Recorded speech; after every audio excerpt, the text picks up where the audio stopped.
Hi everyone, welcome back to another Phantasy Star video.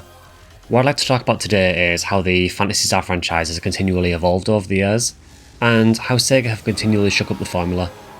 This has always been a decision that has historically divided the player base, and I'd like to look into this in a bit more detail. And I feel that the only way to really start this is to approach it right from the beginning. The year is 1987.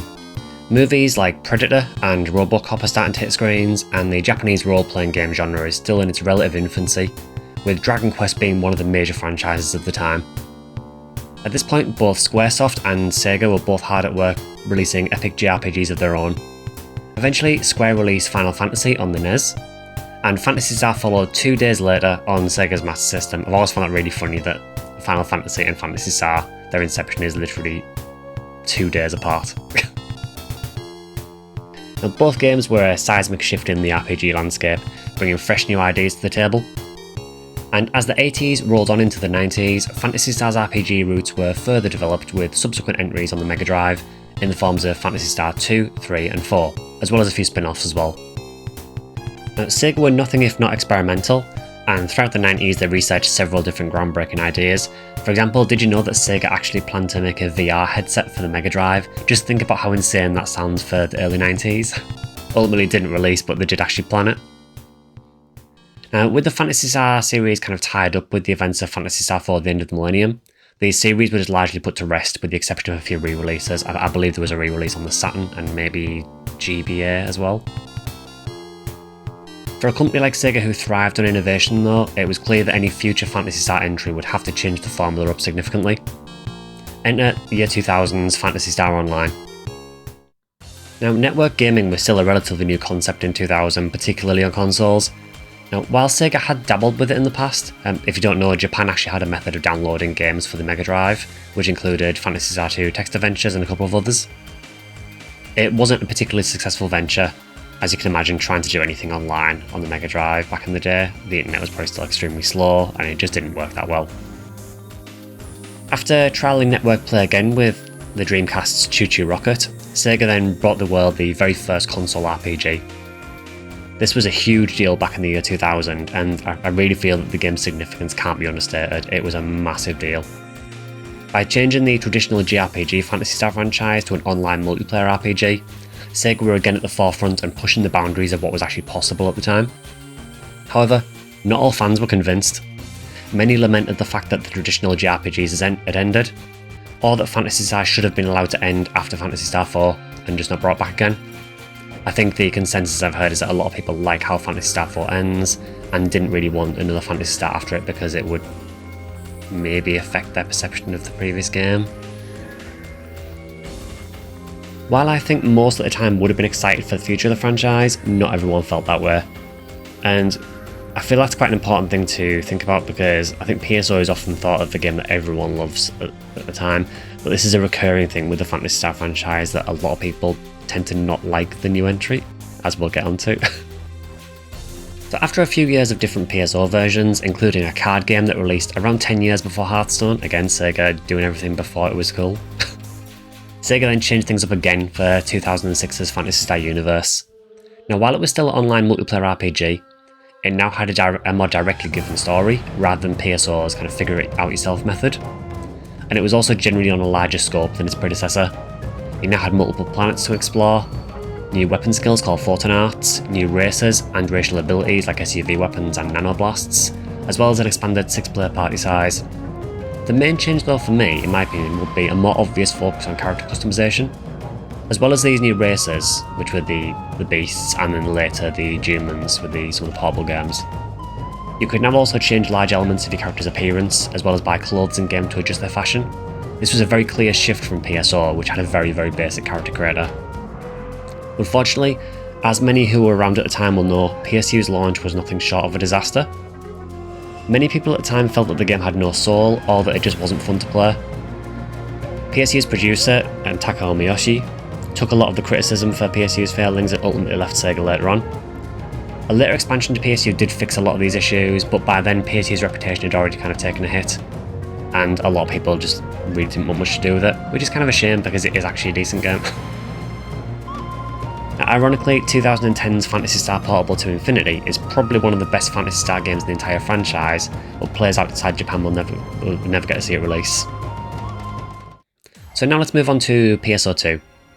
So I feel that for the most part, PSO2 took a lot of what worked in PSU and kind of expanded upon it.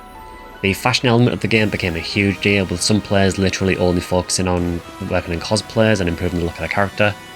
I still maintain that PSO2 and NGS have some of the best character creators in any game ever. It is ridiculous the amount of stuff you can do in this game. You can make pretty much anything, for better or for worse. The gameplay was also expanded significantly from PSU, as Phantasy Star moved more towards what you would expect from an MMORPG. Now personally, I don't count PSO2 as an MMO, but I think it definitely takes inspiration from them. The story of PSO2 is also probably the biggest, most complicated story in Phantasy Star, and unfortunately I feel this was kind of a double-edged sword. I feel that for some players this proved to be a bit too much, and they just ended up neglecting it completely. It didn't help as well early in PSO2 with things like the meta board that just made making story progress a lot more frustrating. Also, with PSO2's rotating door policy of lead development staff each episode, I think some players found that the story had very obvious peaks and troughs. I know that a lot of players just never bothered to engage with the story at all if they could help it. The story was extremely confusing. I do feel PSO2 has a decent story overall, but I can fully understand why people will be put off from it or deterred from it, mainly just how long it takes as well. And finally, in 2021, we got the newest Phantasy Star in Phantasy Star Online-2 New Genesis, or NGS for short. Now, I don't think NGS is as drastic a departure from previous games as SEGA has done before, but it was clear that they wanted to streamline PSO2 somewhat. While a lot of people do dearly love PSO2 Classic, it was potentially, I feel, very difficult to approach as a new player, and it featured a lot of layered systems which I think could be quite confusing for new players to figure out. I personally see NGS as SEGA's way of trying to simplify elements of the game. Yes, we now have less photon art, but they now act differently based on button inputs. Yes, we only have one planet now, but it also contains completely different biomes. Now, I will agree on one area that SEGA have oversimplified on is the story. We've gone from a crazy 6-episode epic in PSO2 Classic, with time travel and God knows what else, to a story that honestly doesn't really feel like it's got off its feet in 4 years. Now, SEGA have made some improvements recently with the addition of these story mini-episodes, but as someone who loves the story and the lore side of the Phantasy Star franchise, which should be very apparent if you've seen my PSO videos, I do find NGS very disappointing in this regard. There is some environmental storytelling in the game, which I have covered in the video, but honestly, after 4 years, I feel like we should be covering a lot more ground with the story by now. So, as much as I respect SEGA for trying to simplify some elements of PSO2, I think they went too far in the other direction with the story. Now, I believe SEGA did this maybe as a direct result of PSO2's story being so complicated, but I also do feel that they went too far in the other direction, as I've said. Outside of this, I do feel that NGS is a reasonably fun game that can stand on its own, but perhaps it feels like a simplified take on the previous entry, for better or for worse, depending on the situation. As for the fan reaction to NGS, I genuinely think it's mixed. I think if you look at things like Steam forums or Reddit, generally all you'll see is the loudest critics, because that's the people who like to complain about it. And generally people who are having fun with the game will generally just be playing it, so if you tend to find that you'll notice the loudest voices. Now, I would never say that NGS has been a huge success, because I honestly don't think it has been. I think it's been a very mixed game overall. I think there are very, very good things with the game, but there are also some issues that, some of which have been resolved, some of which are still yet to be resolved. But I don't think it's as terrible as a lot of people make it out to be. I personally liken it to PSU's launch, where the early days of the game were pretty dire. Anyone who was around for NGS's launch knows how rough it was. It was basically unplayable because of the lag. There was nothing to do. It was terrible. And that is much the same as it was with PSU as well. And if you want to be pedantic, realistically, the original version of PSO on Dreamcast was so full of bugs that they then had to release version 2 to fix a lot of them. So it's kind of been an issue that's affected a lot of the games. Even if you put your rose-tinted specs on, even games like PSO are not perfect. So I do overall, 4 years in, I do feel like NGS is in a better place now, although it is still far from perfect. Now, you can see from all of these games that SEGA are constantly reimagining the Phantasy Star series, and each new generation of the game has its own quirks. Because each game is so different to the previous one, it inevitably means that there's going to be some ups and downs along the way. Fans being critical of SEGA is definitely nothing new, as I've said, and it even goes back to the original games. It even happened when your favourite Phantasy Star released. Regardless of which one is your favourite game, someone will not have liked it somewhere. To close this out, I just want to say that I realise that NGS has been a divisive game overall, and that a lot of people don't gel with it, and that is totally fine. If history has taught us anything with this franchise, it's that the next game will probably be completely different again, so if you're not gelling with NGS, you might love the next game, and that is totally fine. So we'll end that on there for today. I just wanted to talk about this briefly, about how the franchise has changed so much over the many years it's been around, and how even if you're not vibing with the current game, there is probably another game in the franchise that you probably really enjoy.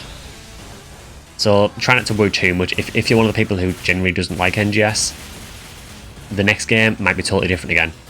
Given the previous history of the franchise, that is likely to happen, because SEGA don't tend to release the same kind of game again. So yeah, we'll end that one there for today. So thanks for watching. If you do want to support the channel in any way, you can do so by leaving a like, you can subscribe, or join as a member if you want to. I'm also active over on Twitch, X and Bluesky, which are all SectionSkyly, and I do have a Discord server you can join as well if you want to. So whatever you're doing, have a great week, play whichever Phantasy Star you like playing, and I'll see you guys in the next one.